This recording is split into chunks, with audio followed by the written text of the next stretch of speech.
Vapoter, est-ce fumer? Voilà une question très intéressante. Vous l'avez compris, je vais parler de cigarettes électroniques, de e-cigarettes, de vapotage, d'arrêt du tabac. Je vais établir les liens avec tout cela. Bonjour, bienvenue ici dans cette vidéo, soyez les bienvenus. Je suis David Vigneron, je suis formateur en hypnose clinique, en EFT. J'ai conceptualisé la méthode ATN, arrêttabac.net, et je suis infirmier diplômé d'État. Vous avez la possibilité de vous abonner à cette chaîne YouTube. Pour cela, cliquez sur le bouton s'abonner et activez la petite cloche de notification pour être informé lorsque je sors de nouvelles vidéos. Voilà. Alors, d'abord, la première chose que je vous dis, c'est que dans les cigarettes électroniques, j'ai pris des notes, c'est du sérieux. Les cigarettes électroniques, moi je le dis depuis 2010 ou 2011, évidemment, beaucoup de personnes n'étaient pas d'accord avec moi, je me suis attiré les foudres d'autres personnes, qu'il risque d'y avoir des pathologies au niveau de la langue. J'ai rencontré des personnes qui avaient des tumeurs bénignes dont l'ORL établissait un lien avec la cigarette électronique, d'autres pathologies, et tout le monde me dit non, c'est pas possible, tout le monde me disait non, c'est pas possible, etc. Or, pourtant, déjà dans les années 2010 ou 2011, il y a certaines études, notamment japonaises, qui relataient la dangerosité des cigarettes électroniques. Et comme je le dis souvent, en fait, c'était très simple. Ma démonstration était très rapide. Sur les petites fioles, que je n'ai pas ici puisque je ne fume pas, sur les petites fioles qui permettent de remplir les cigarettes électroniques, il y a une tête de mort. Donc à partir du moment où il y a une tête de mort, moi j'ai un raisonnement très basique, je considère que c'est dangereux, premièrement. Et si vous lisez le texte, c'est écrit qu'en cas de, si vous aspergez du produit sur les mains, donc sur la peau, il faut rincer abondamment à grande eau, et ayant travaillé au SAMU, donc dans les services d'urgence, ça s'assimile, cette procédure, cette prise en charge, à une brûlure chimique. C'est-à-dire, quand on a un produit chimique sur les mains, c'est peut-être un acide ou manifestement les produits pour cigarettes électroniques, eh bien il faut rincer abondamment et à grande eau. Donc c'est exactement la même prise en charge. Donc ça voudrait dire que ces produits peuvent être dangereux pour la peau, mais pas dangereux pour les poumons, pas dangereux pour la trachée, enfin pas dangereux pour tout l'arbre trachéo-bronchique et puis digestif et j'en passe. Voilà, donc là c'est quand même un petit peu interpellant. Voilà, ça c'était juste l'introduction et je vais en plus de tout cela vous parler, établir des liens notamment avec les dépendances du tabac et on va voir si oui ou non il y a des liens avec la dépendance à la cigarette électronique. D'ailleurs, est-ce qu'il y a un lien avec des dépendances? Est-ce qu'il y a des dépendances dans la cigarette électronique? On va voir tout ça. Alors juste avant de poursuivre, je vous précise que vous avez la possibilité de vous inscrire à une conférence qui est tout à fait gratuite, en ligne donc, depuis chez vous, qui s'intitule « Réussissez enfin vos sevrages tabagiques ». Le lien figure sous la vidéo. Au programme, les 3 dépendances liées au tabac. Je vais vous expliquer tout ça. Vous verrez que la troisième est relativement surprenante. Quelles sont les 5 fausses idées reçues sur le tabac? Là aussi, vous allez voir, c'est assez intéressant et impressionnant. Je vais vous donner les meilleurs arguments pour réussir vos sevrages tabagiques. Vous pourrez les utiliser. J'aborderai les 2 graves erreurs commises par les praticiens en sevrage tabagique que vous allez donc éviter. Et en bonus, je vais ajouter la technique qui va permettre à vos consultants, c'est cadeau, de diviser par 2 au moins leur consommation. Une technique que vous pourrez leur apprendre en moins de 3 minutes. Bien sûr, je répondrai aux questions que vous vous posez. Inscrivez-vous maintenant, le lien figure sous cette vidéo. Attention, le nombre de places, comme je le disais, est illimité. Faites vite. Voilà, donc je poursuis. Est-ce que vapoter, c'est fumer? Alors, dépendance gestuelle plus les habitudes. Alors, dépendance gestuelle, c'est ça, d'accord? Alors qu'on fasse ça avec une cigarette normale ou ça avec une cigarette électronique, c'est une dépendance gestuelle. Dépendance gestuelle et les habitudes. Alors, cigarette électronique, clope, cigarette électronique, café, pause, clope, café, etc. Tout ça, ce sont les habitudes. Donc, les habitudes et la gestuelle, ça constitue ce que l'on appelle les neuroassociations. Et on les retrouve dans le tabagisme normales, entre guillemets, les cigarettes normales, et également chez les vapoteurs qui vont vapoter en faisant une pause, vapoter en conduisant, vapoter en buvant un café, vapoter en étant sur l'ordinateur, etc. Évidemment, la liste est non exhaustive. Et d'ailleurs, on se rend compte que les vapoteurs vapotent beaucoup plus qu'un fumeur ne fume. Parce que comme c'est présenté comme étant sans danger, eh bien on vapote à volonté, c'est du all-inclusive, il n'y a pas de danger, en plus c'est naturel. Je suis contre ça, je vous l'ai dit, pour moi c'est totalement faux et j'argumente ce que je dis, je viens de le faire là en l'occurrence. Donc premièrement, oui pour ce que je vous explique ici.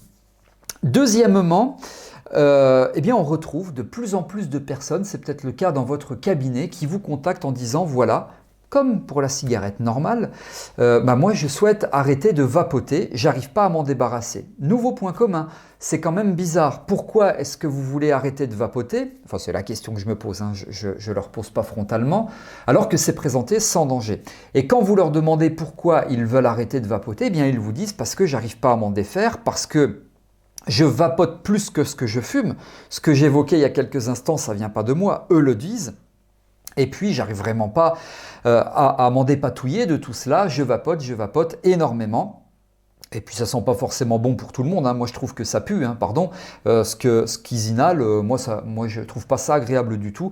Moi, je l'ai au nez, hein, donc je le sens quand il y a des vapoteurs autour de moi. Donc, voilà.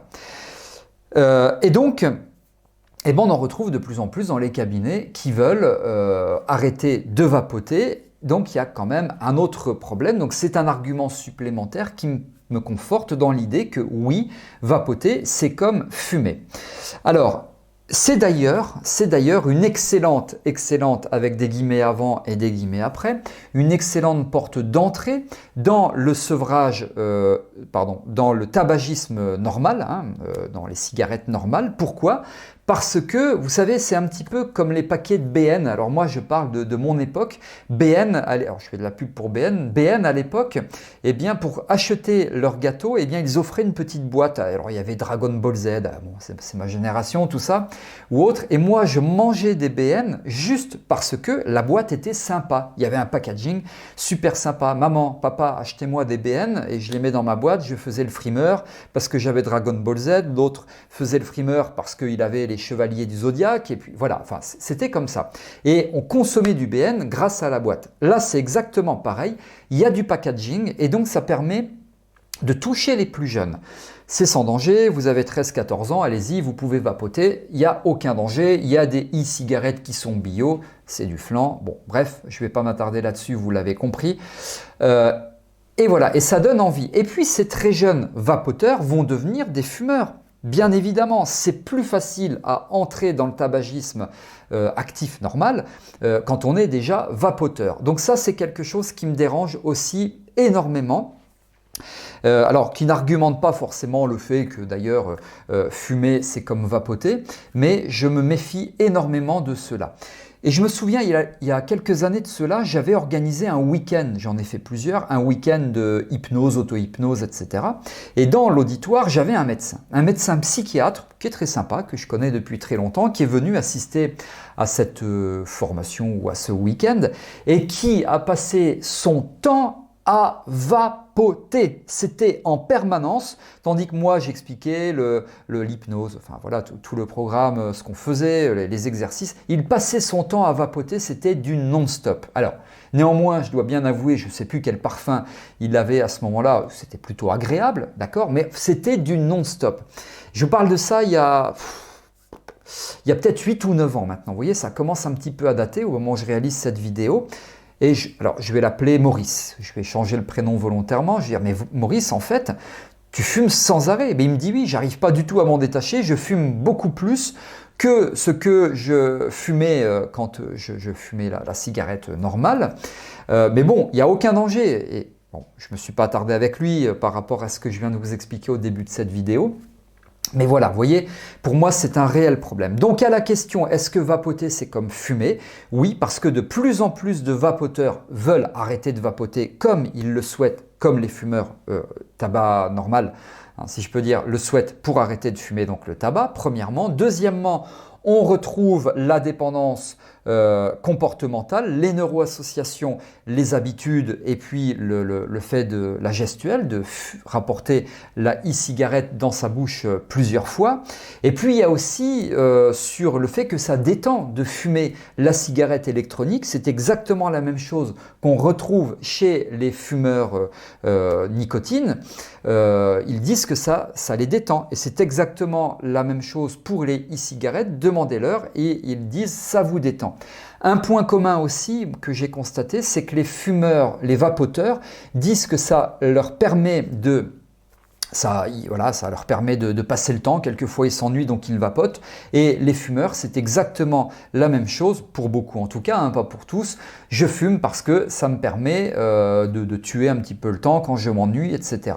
Donc pour moi, fumer, c'est exactement comme vapoter, même si les fumeurs n'inhalent pas les mêmes substances toxiques que les vapoteurs, c'est pareil, mais il n'en demeure pas moins que chez les vapoteurs, le risque zéro, il n'y a pas de risque zéro. Pour moi, c'est absolument pas sain. Et il y a d'ailleurs, et vous pouvez en retrouver plein, de plus en plus de publications médicales qui démontrent les méfaits de la cigarette électronique donc sur la santé. Voilà ce que je souhaitais vous expliquer par rapport à tout cela. Si vous avez des questions, remarques, commentaires, suggestions, vous m'en faites part, n'hésitez pas, on peut dialoguer, partager, échanger ensemble. D'ailleurs, peut-être que vous ne partagez pas le même point de vue, ce sera tout à fait intéressant de pouvoir échanger. Si vous avez aimé cette vidéo, vous pouvez liker en cliquant sur le pouce bleu. Merci de m'avoir suivi, je vous retrouve avec grand plaisir pour d'autres vidéos. À très bientôt.